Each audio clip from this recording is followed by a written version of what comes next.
Hello,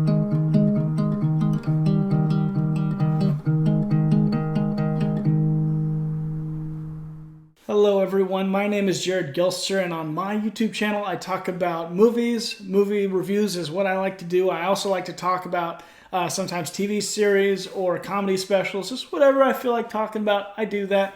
But welcome. These are kind of like a different type of review. I haven't really done a lot of them. This is just kind of going to be a free-flowing thing. Right now, the coronavirus pandemic is going on, so I thought right now would be a good time to reach out and do some recommendations of some different things that I really enjoy watching. There aren't a lot of new releases coming out since the theaters are closed and whatnot, and they're just postponing that. So I thought it'd be a great time if you have a lot of time on your hands to check out some recommendations. So today I thought it would be a good thing to recommend the movie Wind River.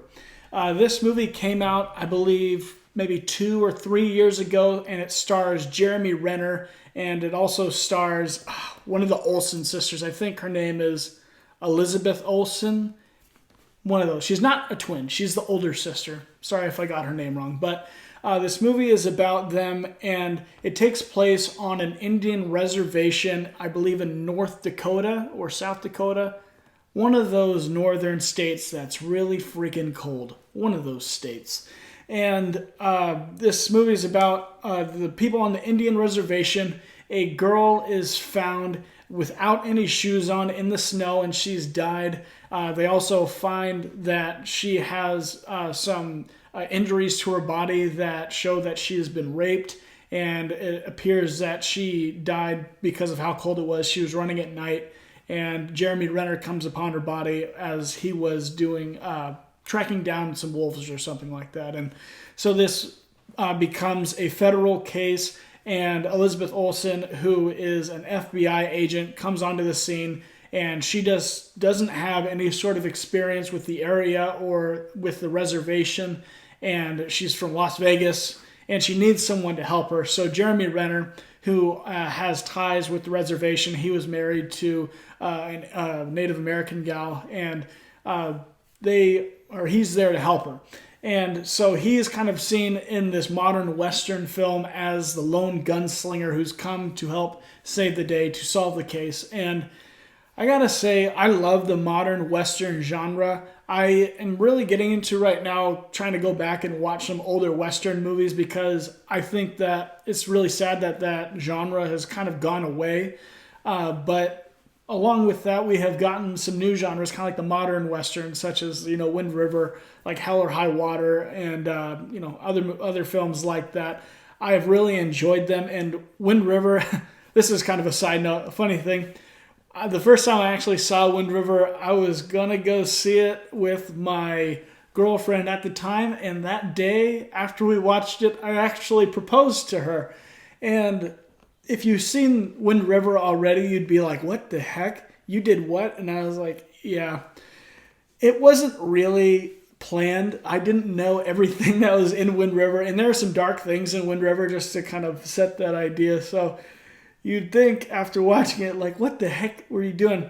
I had made up my mind that I was going to propose to her that day. It was just a coincidence that we saw Wind River that day. It worked out fine. We're married now, so we're all good. And we both enjoyed the movie a lot. Just not necessarily a crowd pleaser, let's say. But Wind River is an amazing movie, and it just has such a great sort of message of sort of finding justice, as a lot of Western movies do. Jeremy Renner's character is great. This is probably one of my favorite performances from him. And I just love movies where there's a strong male lead that is just willing to go after and fight and find the guys who are responsible for some heinous and disgusting things.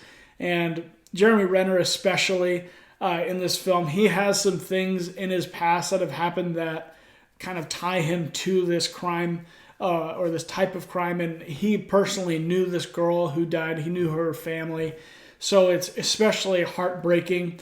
And just to see him and Elizabeth Olsen and some other people in this film trying to track down these guys, it's just, as it unfolds, it just really affects you on an emotional level because you just want to see justice, unfold, and you'd love to see it in a way that the movie definitely gives you.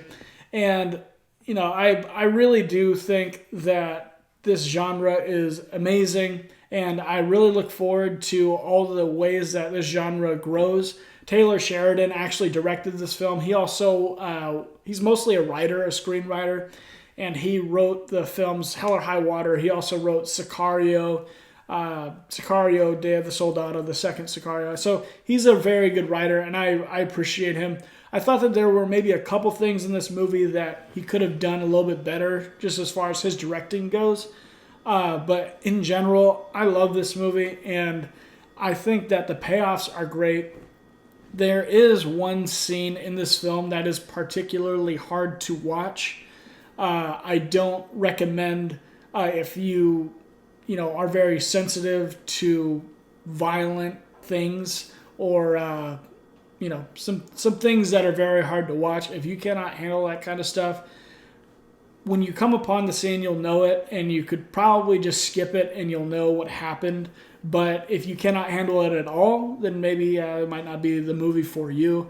But if you want to see justice be done to people who do terrible things, that's a great type of movie for you to watch. Wind River, it's awesome. It also has one of my favorite guns ever. It has a Marlin SBL 1895. Awesome gun, Jeremy Renner's gun. It's a lever action, kind of stainless steel gun.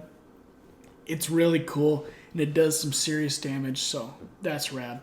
But I really enjoy Wind River. If you have some extra time in the next couple weeks, check out Wind River. In the meantime, I'll be praying for you guys. Hopefully this coronavirus thing blows over, and I really hope that it doesn't affect us and the world as much as it seems that it might.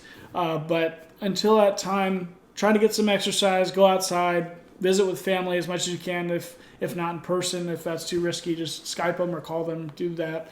And call your grandma, make sure she's doing all right. And until next time, I'll see you guys later.